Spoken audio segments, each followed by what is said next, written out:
व ती महिलांमध्ये हाणामारी झाली, त्यामध्ये मी कुठेही व्हिडिओमध्ये नाही किंवा तिने कपडे तिच्या हाताने फाडले, कसे फाडले तिलाच माहिती आहे, किंवा तिच्या सोबतच्या बायान फाडले हे त्यांनाच माहिती आहे.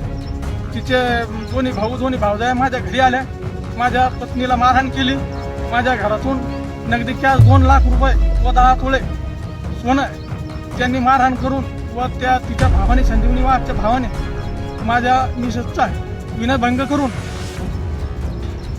चोरी केलेली आहे, जबरी चोरी केली, दरोडा केला. प्रथम सर्वांना नमस्कार, जय जिजाऊ, जय शिवराय.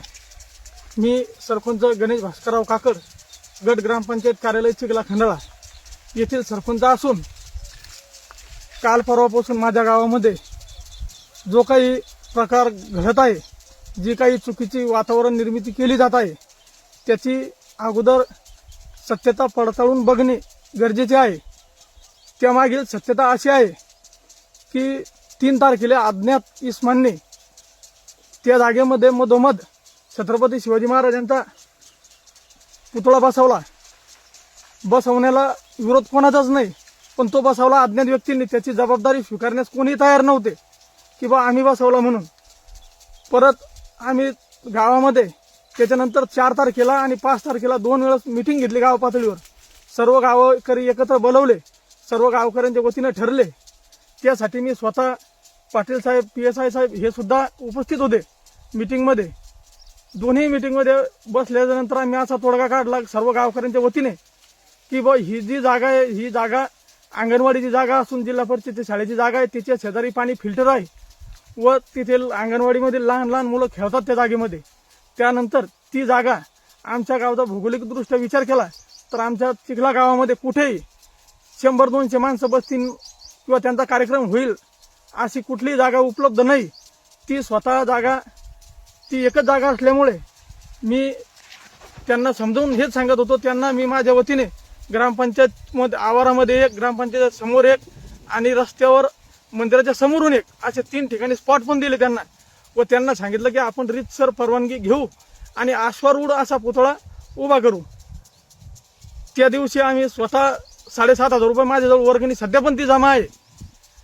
त्यानंतर त्या मीटिंग यांचा फक्त ह्या संजीवनी वाघ व तिच्यासोबतचे जे का महिला पुरुष आहे त्यांचा एकच हट्ट होता की ह्या जागेवर बसेन पुतळा. आणि उर्वरित गावकऱ्यांचं म्हणणं होतं की ही जागा सर्वांच्या सुखदुःखाला कार्यक्रमासाठी कामी येते, तो कृपया करून पुतळा आपण योग्य त्या ठिकाणी बसू. पण तिला हे मान्य नव्हतं. मग परत आम्ही 7 तारखेला रीतसर ग्रामपंचायतच्या वतीने ग्रामसेवक साहेब यांनी FIR फाडला व अज्ञात व्यक्तीविरोधात गुन्हा दाखल केला.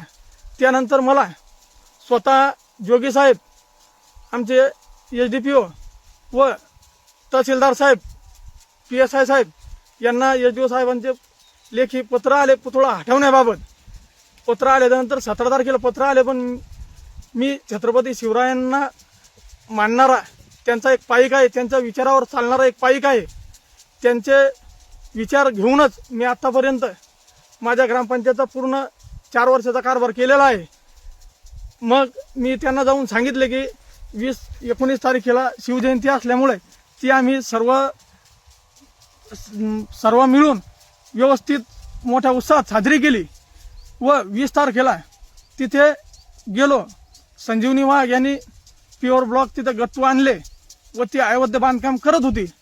म्हणून आम्ही जाऊन सांगितलं तिला की तू इथे अवैध बांधकाम करू नको, ही ग्रामपंचायतीची जागा आहे व ह्या जागेमध्ये काही करू नको. आपण पुतळा अश्वारूढ आणू, आपण वर्गणी जमा केलेली आहे, परत गावामध्ये वर्गणी जमा करू व मोठा अश्वारूढ पुतळा आपण ग्रामपंचायत कार्यालयाच्या आवारामध्ये किंवा 3 ठिकाणी स्पॉट जे दाखवले तिथला कुठलाही एक निवड त्या ठिकाणी आपण अश्वारूढ पुतळा मांडू असे मी तिला सांगितलं. त्या ठिकाणी स्वतः तहसीलदार साहेब व PSI साहेब सुद्धा पण हजर होते 20 तारखेला.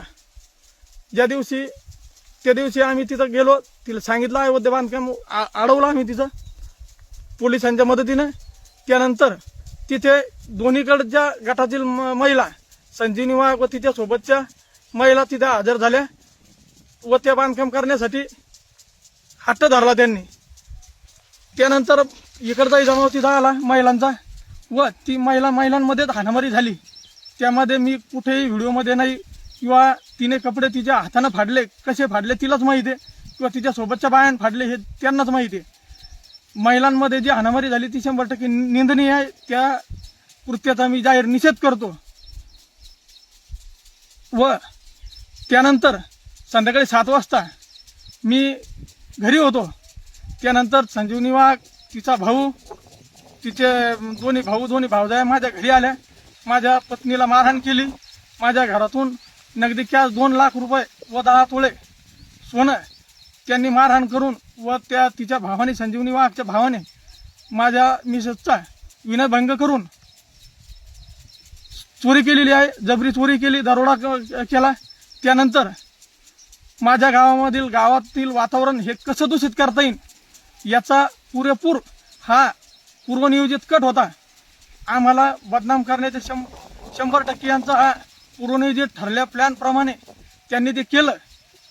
व जे काही तिथे राजकीय पुढारी आले, जे कोणी नेते आले असतील, त्यांनी कृपया करून त्या मागची पूर्ण सत्यता अगोदर जाणून घ्या. व सत्यता जाणून घेतल्यानंतर त्यामध्ये जर मी दोषी खरोखर असेल तर मला तुम्ही जी शिक्षा द्याल ती मी शिक्षा भोगण्यास तयार आहे. त्यामागची खरी सत्यता ही अशी आहे. पण ती वातावरण निर्मिती वेगळी केली, समाजाला बदनाम केलं, गावातील लोकांना बदनाम केलं.